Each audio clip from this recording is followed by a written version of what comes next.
kalau boleh kita lihat dari perkembangan terakhir yang memang boleh dibilang statement dari Fed sendiri belakangan kan cukup hawkish, sehingga ada risiko bahwa kenaikan suku bunga global itu akan lebih tinggi daripada perkiraan sebelumnya, ini tentu saja akan sedikit banyak mempengaruhi keputusan Bank Indonesia ke depannya untuk benchmark rate mereka juga.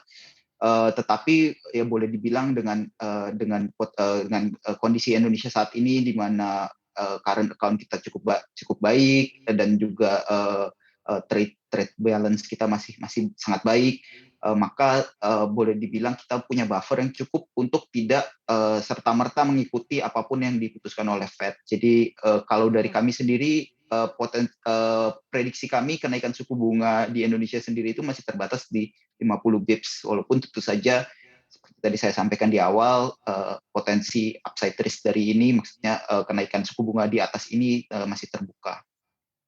Mhm. Ya, baik. Selanjutnya kita balik lagi ke perbankan. Pak Luki, kita ketahui ada sejumlah tantangan begitu ya yang dihadapi oleh dunia perbankan di tahun 2022 ini. Lantas Anda melihat prospek dari bisnis perbankan sendiri akan kemana nih kira-kira?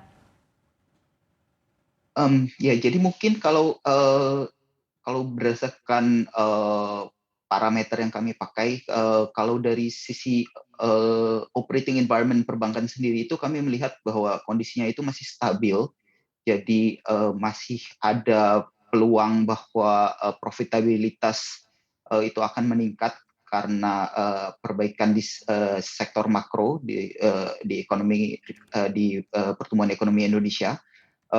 Tetapi tail risk dari pandemi sendiri itu masih cukup tersisa, sehingga kami juga melihat bahwa dari sisi kualitas aset itu walaupun ada perbaikan, tetapi secara outlook itu masih stabil.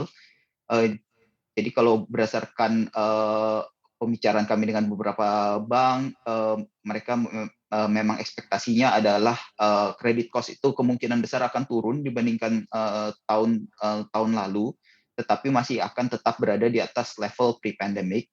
Jadi dari sisi ini kami melihat bahwa profitabilitas sendiri mungkin akan banyak ditopang dari penurunan credit cost untuk tahun ini. Sementara dari sisi net interest margin mungkin ada sedikit tekanan, dan all in overall kami melihat bahwa profitabilitas perbankan masih akan baik tahun ini, walaupun mungkin secara outlook sendiri kami boleh dibilang kami juga hanya melihat ini sebagai stabil dengan sedikit tendensi positif, karena memang seperti tadi saya sampaikan, tail risk dari pandemi ini masih ada ya. Sekarang saja kan wave Omicron kan sudah mulai menanjak lagi ya, jadi sudah 8 ribuan kasus juga. Mhm. Baik, Pak Luki, mungkin kalau dari Fitch sendiri ada proyeksi untuk pertumbuhan DPK dan juga kredit kita di tahun 2022 ini? Kalau untuk pertumbuhan kredit mungkin kami cukup pelan dengan Bank Indonesia. Kami ekspektasi di sekitar 8% untuk tahun ini, dan ini ekspektasi kami ini cukup merata antara bank besar dan bank kecil. Kemudian untuk pertumbuhan DPK sendiri mungkin kami lebih konservatif dibanding Bank Indonesia. Jadi kami ekspektasi hanya sekitar 3%, sementara kalau dari pernyataan Bank Indonesia kemarin itu ekspektasinya di 7-9%. Jadi memang kalau boleh dibilang kami melihat bahwa potensi secara likuiditas sendiri, ekspektasi Bank Indonesia itu boleh dibilang jauh lebih baik daripada ekspektasi kami sendiri. Tetapi overall memang kami sendiri boleh dibilang secara garis besar pandangannya cukup align dengan pandangan Bank Indonesia.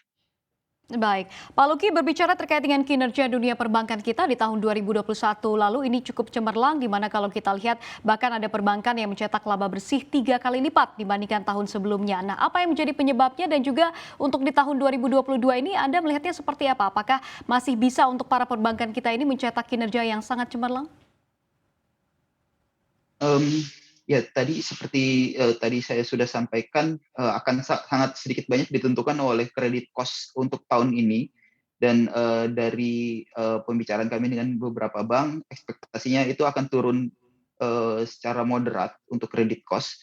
Tetapi memang mungkin kalau dari sisi pertumbuhan laba eee, ya boleh dibilang mungkin tidak akan setinggi persentase pertumbuhan laba tahun kemarin. Kenapa? Karena 2020 itu sendiri kan itu low base ya boleh dibilang karena bank-bank melakukan pembentukan provisi yang signifikan.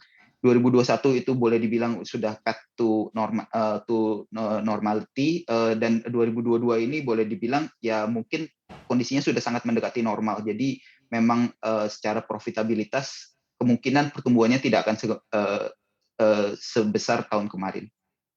Mhm. Baik, selanjutnya kita ke tantangan Pak Luki, selain pastinya normalisasi dari bank sentral begitu ya di seluruh dunia, kira-kira apa saja yang akan menjadi tantangan untuk dunia perbankan di tahun 2022 ini? Ya kalau dari saya sendiri tantangan yang, dari pandangan saya mungkin, tantangan terbesar tentu saja adalah bagaimana bank itu bisa mengakselerasi penyaluran kredit, eee, tanpa, mengorbankan kualitas aset mereka. Karena boleh dibilang, masih banyak subsegmen di pasar itu yang masih cukup struggling, bahkan dengan kondisi, ekonomi yang, boleh dibilang sudah jauh lebih baik dibandingkan awal-awal pandemi. Kemudian yang kedua itu beberapa bank mungkin akan cukup, terkena dampak penurunan fee base karena, aturan BI Fast itu dan juga, mereka juga berkompetisi secara, intens dengan bank-bank digital, untuk fee base, terutama untuk payment dan ini juga, cukup menjadi tantangan untuk beberapa bank besar dan, ya mungkin untuk yang ketiga sendiri itu adalah, bagaimana bank bisa menemukan, engine of growth yang baru karena ya boleh dibilang, sekarang itu, potensi potensi mereka untuk, menyalurkan kredit ke subsegmen yang, sebelumnya itu tidak terlalu banyak dijamah itu sudah cukup berkurang karena, banyak serbuan dari bank-bank, digital.